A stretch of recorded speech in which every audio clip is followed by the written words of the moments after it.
Welcome back to the TEHNC podcast. I'm Jonathan. This is Mark. We're here to talk about AOC, Alexandria Ocasio-Cortez, the congresswoman from the Bronx, who's 29 years old. She's the youngest congresswoman, and she's a big star on the left. Not so much among Democrats, and definitely not among Republicans, but we're big fans of hers because she is an integral politician. She's actually speaking integral and communicating integrally and actually helping to wake people up and educate them, and so we wanted to talk about that a little bit. Yeah, wonderful. She's a true integral politician, I think. Yep, the way she communicates. We want to do that by bringing up three examples from three different interviews that she gave. First interview she gave was with Ta-Nehisi Coates at an MLK event, and we'll put links to all of those things. And then another one she did was at Girls Who Code, which is a group in New York teaching girls how to code. And then finally she did one famously at South by Southwest, which is a big festival and arts and culture and technology festival in Austin, Texas. So we're going to have one example from each of those, and we're going to go in reverse order because we're going to start with one from South by Southwest. Why don't we take a look at the clip first, and we'll talk about it after that. One of the things about history is that it is often revisionist. You know, Martin Luther King is cast as this angelic person that never made anyone mad and just asked for civil rights and got it. And unions were always just seen as like this great, powerful thing that nobody died for a 40-hour work week and a weekend. And it's a similar thing, you know, the other way with the New Deal is that we act as though the New Deal wasn't racist. And the New Deal was an extremely economically racist policy that drew literal red lines around Black and brown communities. And basically it invested in white America. And what it did was that it allowed white Americans to have access to home loans that Black and brown Americans did not have access to, giving them the largest form of intergenerational wealth, which is real estate. And so this has really, it really accelerated many parts of an already horrific racial wealth gap that continues to persist today. So how do we turn this around? And what we did with the Green New Deal is this is why the intersectional frontline community aspect of the Green New Deal is so important, because it allows indigenous communities to lead, Black and brown communities to have a certain self-determination that has not existed in public policy for these communities before. And so one of the ways that we do that is we say we fix the pipes in Flint first. We clean the air in the Bronx first. We rebuild the electrical grids in Puerto Rico, and we fully fund, and we fully fund the pensions of coal miners in West Virginia at the same time. And the reason that we do these things is because the truth of the matter is that economically, civically, and beyond, our destinies and our prosperity and our well-being is tied. It's inextricably linked. And when we pursue public policy in a way that unlinks us from each other, it is not sustainable. It's not sustainable. Eventually, it catches up to you. And it catches up to you in racial resentment, and that racial resentment is a political tool to dismantle the economic advocacy that we need to have for ourselves. And this is a very interesting clip. What caught your eye about this one? This clip, for me, shows how a person operating at the integral structure of consciousness, who perceives and analyzes a situation and designs a way of addressing it, and showcasing how the Green New Deal is an integral policy structure. And it's structured in an integral way because it integrates economics, the environment, and equality. And usually these three things are not, in our culture and society, are not seen as things that can be harmoniously put together. That are in fact interdependent. Yes. They're seen as mutually exclusive. Yes. I just love how she's a systems thinker. She really communicates systems, and also I really appreciate that she explains some of that history, because I suspect, again, at South by Southwest, probably a majority white audience, I would guess, affluent, educated white audience in this particular case. And she's explaining the history of white supremacy and how it was buried into our systems of governance and even our laws and the New Deal, this great thing that Americans love so much, but that idea that it actually had racism built into it and discrimination built into it is something a lot of Americans aren't familiar with. And it became kind of a viral clip. So that was a really... Yeah, beautiful. And how our policies and laws and enactments kind of are so complex. And we tend to look at them, in kind of like this rosy, like this very simplistic way, but they have these impacts that are kind of like structural and cultural and social, and they're connected with past and present and future, and how all of that intersects is just really... She's kind of really playing with that intersectionality, how things interconnect and trying to integrate them. Right. In fact, the term intersectionality is frequently bashed on by the right as sort of this intersectionality is this terrible thing. But she had another interview, and later in this interview, she has a clip of her from another interview where she talks about just being the lenses, different people's lenses. And that's something that I think a lot of white people don't realize, that there can be a different lens if you're black or if you're a Hispanic person. You have a different lens on the world that's just as valid as someone else's lens. It's just not privileged in the debate. So she's kind of saying we're going to privilege some of these other voices as well, these voices that have been suppressed previously. And then the way she communicates across all the various quadrants, as we say in integral theory, the interior individual and collective and the exterior individual and collective. And just the fact that, as you said, in the Green New Deal, she said we're going to give all these different people voices, including coal miners, which is sort of more traditionally in a conservative part of the world, Virginia coal miners, but she gives them a shout out too and says, we're all interrelated, we're all interconnected, and there is no future in which we divide these things out. And she even points out that those divisions are then weaponized against people to work against their own interests. Yeah, and here's a great integral point that she makes. She brings in well-being and all these different aspects of our individual and collective experience and how these policies affect all that. And when you create policies that unhook them, when you don't honor that interconnectedness in your policies and you unhook them, they're not sustainable. They're not sustainable policies, right. You create resentment. So it's a beautiful example in all of those things, this one. So. Yeah, that's clear integral thinking. Yep. Big picture, long term, inside, outside, external, internal, collective, individual. I mean, she's just... Right. As you say, the system as it exists now, I don't think you said this, we said this earlier, the system as it exists now, in a way, doesn't want that kind of thinking, because it's a top-down control system. So it wants to unhook people from one another and from our own collective future, because that's how you maintain control. Yeah. And so we're kind of entering a new realm of politics and a new realm of policy. Yeah, but it's also inherent in some of the previous structures of consciousness, not to perceive interconnectedness and intersectionality. Right. At the mythic level, I mean, even at the rational level, the rational level, you start to kind of perceive intersectionality, but not really. You can't, not fully grok it yet, not until you get to pluralistic. You can't see all different points of view and how everyone has a truth. Yeah, you can't really see that. And especially at the mythic, which a lot of conservatives in the United States at this time are operating at that level. At least their public personas are. The center of gravity seems to be there. The center of gravity seems to be there. And so and if that's the case, then you've got, it's not even necessarily through intention. It is, they literally cannot fully comprehend the intersectionality and the interconnectedness of things. Right.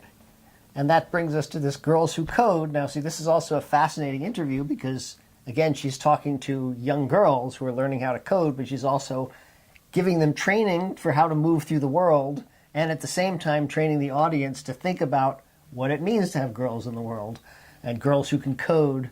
And so she has a wonderful clip. Let's watch this clip a moment, and we'll talk about it in a moment. Girls Who Code has taught more girls to code than the entire city of New York City. Like, we are infiltrating, you know?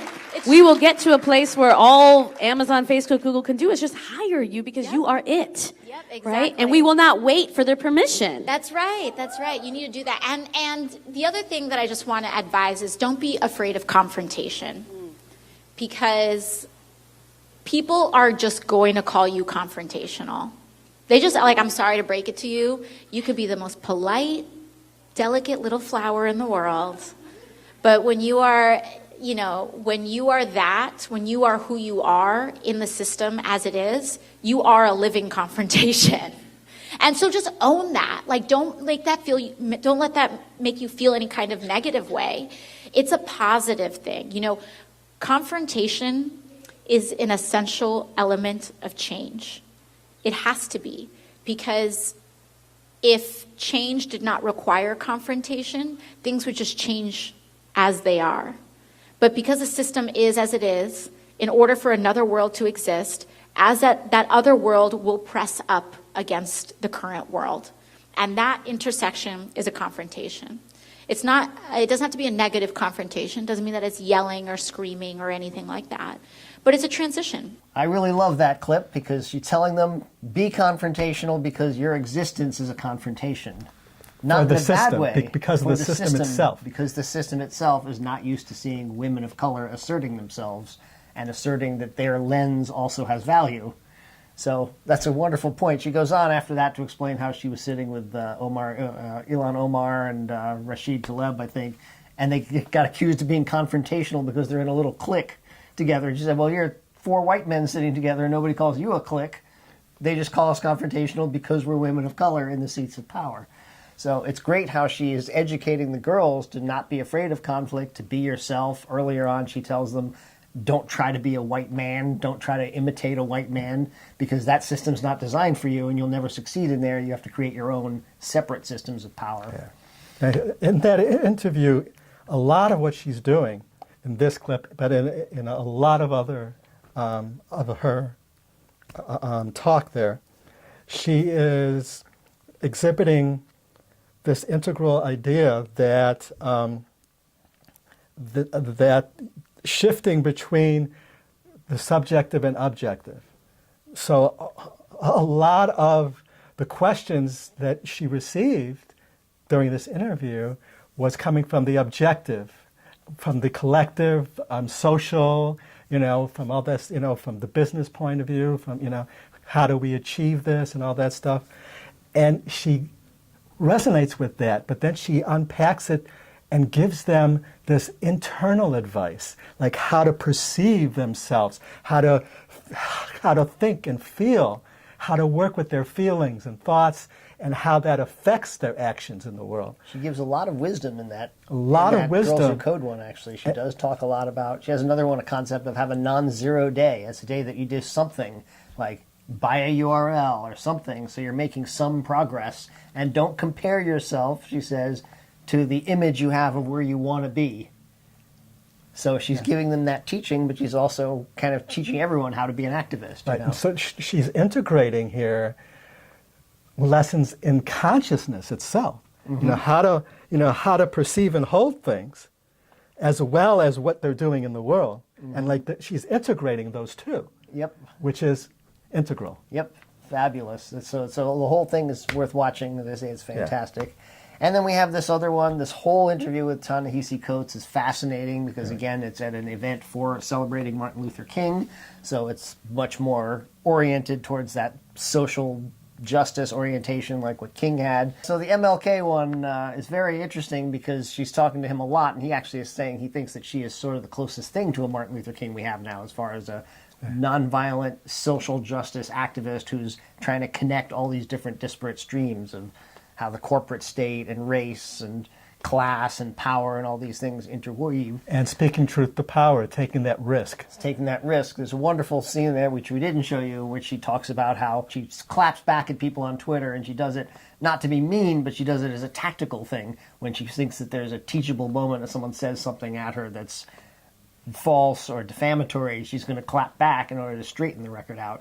And she says, right now, I think we should all be breathing out, exhaling fire, which is a great a lot of of the moment. In that interview and a lot of other interviews, one of the other things she's talking about is acting in resonance with the actual situation. So being able to perceive what's really happening here and acting with an equal response to it. So she is often quoted, as saying, we need to respond at the level that the situation requires. And for the Green New Deal, it is where she says this a lot. It's our World War III. This is big. And if you don't come with big ideas, you're not even addressing the actual problem. Because this is a big problem, and the house is on fire. And we need to breathe fire. Right. And then in this interview, which we're going to show them, or do we? Yeah, we'll have that one great clip, though, where she actually talks about, he asked her about her future, essentially. Yeah. What's your future? Are you going to run for president and all this stuff? And let's watch the clip a moment. You can see how she responds here. And when you look to the future, you see more Ocasio-Cortez in Congress, for instance? Yeah, I do. I think of my role, at least right now, and I think of what I'm trying to do in the next 2 years is trying to, we're able to open this door, and for the next 2 years, I'm going to try to hold the door as open as possible for the others to come, because it's not on me. And I think the reason that I'm able and why I choose to speak the way that I choose to speak in a way that some people would say is risky is because I don't attach myself to some kind of ambition or vision of myself for the future. And I think that is really one of the issues that... I'm sorry, does that mean you're not planning a run for presidency 6 years? Oh my God, no, and or any right. or any position, saying, I'm going to do this, I'm going to do that. Right. This is where I want to be in 5 years, right. Because I think it is exactly that behavior that prevents people from speaking truth to power today. Again, another fantastic response to that, and really kind of shifting it into a different element. So it's no longer about her. Yeah, and that, once again, the integral perspective is she is recognizing how her own internal processes are affected and affect her actions in the world. So she's talking about that if she does the standard thing of where am I going to be in 5 years or 10 years and I'm going to shoot for the presidency and all that, then she knows, she recognizes that that'll change how she operates, what risks she takes, and it'll hamper her speaking truth to power. So that recognition that this way of holding the situation and behaving in that field is actually detrimental to her ultimate purpose and mission. Which is to serve and address the major crises we're facing. And the house is on fire. Right. And in a way, you get. I really kind of feel in Grok her. She really feels this deeply, like the house is on fire, and. Well, that's one of the other points that she's been making, is that she is young, and young people are looking at this disaster in the making. This, supposedly we have 10 years before climate change becomes so catastrophic that mass die-offs happen, food supplies might begin to be disrupted. So young people are looking at this saying, we have to act now. And they're realizing that old people might not be able to perceive it. So especially on the other side of the aisle, she mentions in one of the interviews how the Republicans are all older. It's not an ageist thing. It's just, it is the case that they're not going to have to live in the world that they're leaving behind, but she and the other young people will. And that's really putting that fire under them. But then in that last clip we just watched, I love the fact that she's talking about herself, and I perceive this about myself, that I'm not looking to this because if I look ahead, it's going to affect it. But then she says, and I think that's how we got a lot of the politicians and a lot of the policy we have now, is because everybody's always looking at that 5 and 10 year. How am I going to remain a senator for the next 20 years? How am I going to be able to keep raising money and stay in here? That really does affect. So that whole system, she's really looking at the whole system and how that whole system is corrupted by this problem. There we go. She's covering that whole thing from the individual, what's internally happening, and how that, like, there's a collective movement that there's a lot of people who are getting caught in that trap. Mm-hmm. And then how that's taking the subjective constructs that these people have, these politicians that are doing that, and how that affects their behavior and how it affects us and our society. Mm-hmm. And she's really good about, I mean, one of the other, there's all these famous now viral clips from each of these things, including the one that's in the Girls Who Code, is the one where she says, we put out this giant Green New Deal and everybody's like, oh, it doesn't solve this or that little problem, or it's not perfect, or it has this problem. She says, you do it because you're doing nothing. At least we're doing something. So she's very good also at just seizing control of the debate and saying, we're not going to let you set your narrative. We're going to actually say this is the narrative that we're going to have now, which is we're doing something because we have to do something. So it's like a process of waking people up as well, which is why I've said repeatedly, I think in a lot of ways she's one of the most powerful politicians in the country, even though she's a freshman and doesn't have very much power within the system, but because of her Twitter and her Instagram feed and her ability to speak truth to power, she's very viral. And again, we just had one recently when the Senate voted 57-0 to not support the Green New Deal, and she came out on fire, and they're going to feel that heat, I think. That's a really interesting situation, too, because I think the Republicans understand their base really well. And I think they recognize that their base will not recognize the subtle plays that they were doing, because they brought that to the floor. But the nuances behind the way they brought it and what they were doing was to actually sabotage it. But it's if you're not conscious of the system in place for that whole process, you don't realize it. And so on the surface, when they say to their base, look, we brought it to the floor and they all voted no, failure. Mm-hmm. Whereas the really kind of more integral understanding of all this, which is going on, is that what was happening was that they were bringing it up without it going to committee, and then they were throwing in amendments at the very end, and nobody had time to even look at it. Mm-hmm. So they were basically sabotaging it so that if they voted yes on it, it was pretty solid that if it actually succeeded, it would totally fail in the courts. It would just blow up. Mm-hmm. So they had created a time bomb out of it. Right, but she called them on it. She called them on it. So, in a very public way. So she's awesome. I mean, I'm sure you've seen all the other viral clips of her going after Wilbur Ross and just using this very smart, very focused, not grandstanding, but actually asking real questions in order to get more information out for all these different things. So, and each situation, she's responding to what that situation calls for. Mm-hmm. So in that situation you're talking about this is a hearing to find out information, and usually we're used to politicians just using their time to soapbox talk, what they want to say, and not really ask questions. Right. Well, most politicians don't feel as that they're serving people, I don't think. That's one of the points she makes, is the way the system is corrupted is very subtle and so woven through it that there's not normally just like, an oil company executive hiding in the closet and saying, vote for oil. It's this other system that is just very removed from actual people. So. I forgot who said this, but I read this somewhere, that they were saying that the reason why a lot of people are blown away by her is actually because she's actually being a real politician.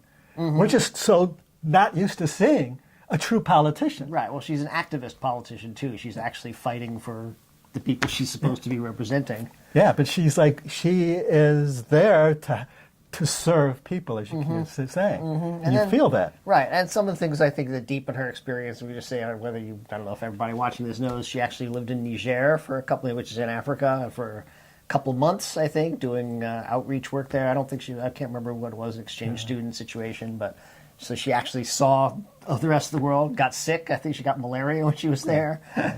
She also went to Standing Rock, so she got that experience of seeing what it was like to be in the activist mindset and seeing what it was like to fight against overwhelming odds against an obviously unjust system that's just trying to threaten your water. It was very transformative for So her. she had a lot of different transformative experiences. So she seems very... And I think in the Coates interview, I think it was, there's a great kind of example of how her actual childhood helped shaped her integral awareness, and that she was born in the Bronx, right? And then early on, her parents moved to the higher class area, to Westchester.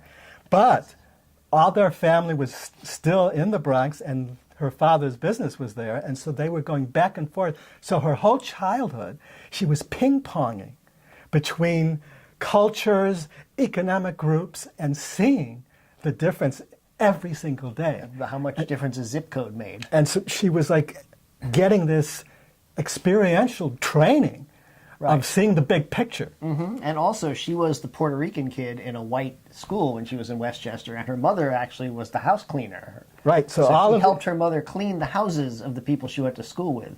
So she really straddled both worlds in a big way. Yeah. And that's that helped to shape her capacity to see beyond these little pockets and see the structures. To be able to talk about code switching, which she did. She said, actually acting white. And she said in one of the interviews, she talks about how you have to like, hi, Jan, and, talk like a white person. And she said so she got away from that and decided I can be what I am and create my own system of power. She said that's why she wore hoop earrings to her swearing in, because she wanted to really project that I'm not a white person with this disguise. I'm actually a Puerto Rican woman from the Bronx, and I'm not going to hide from that. That's who I am, and that's the new power. So she's awesome. We love her. We love her. We're going to continue watching every move she makes, and she's fabulous. Just keep going. And like she says, she's there to hold the door open. So we're praying for more like her. Many more. And there is a lot of people out there that we are seeing online and in the world out there. These young people are amazing. They are really, there's a lot more integral thinkers out there, especially among the young. She's part of a wave, definitely. And I think we've talked about this, that the internet, growing up on the internet, where these kids have been raised with the wealth of the world's knowledge accessible in their palm of their hands, and making friends around the world, across cultures, what that did to them, when they were raised. I think we're seeing, this evolution of consciousness happening. So that's what Yuval Noah Harari calls Homo Deus, the next generation of Homo sapiens, our next evolution. Yeah, we're seeing becoming Homo Deus. We have to, if we want to survive. Yeah. AOC is definitely one of the bleeding edge of that wave. So keep the faith, fight, run for office, change your community. Peace. Peace out.